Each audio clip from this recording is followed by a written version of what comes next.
Novarsol ser man en stigning på 20% fra uge 27 til uge 32.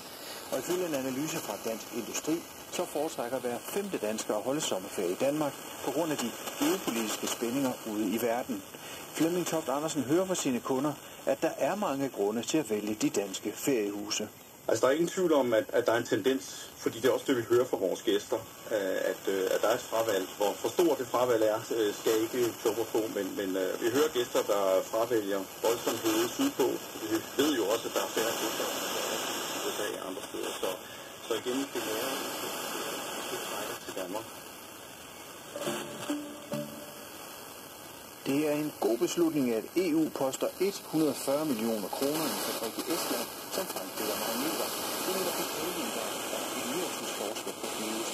I den grønne omstilling er der nemlig brug for den her særlige type af skærmagneter, der bliver brugt både i vindmøller og elbiler. Og i Vesten har vi nærmest glemt, hvordan man laver dem.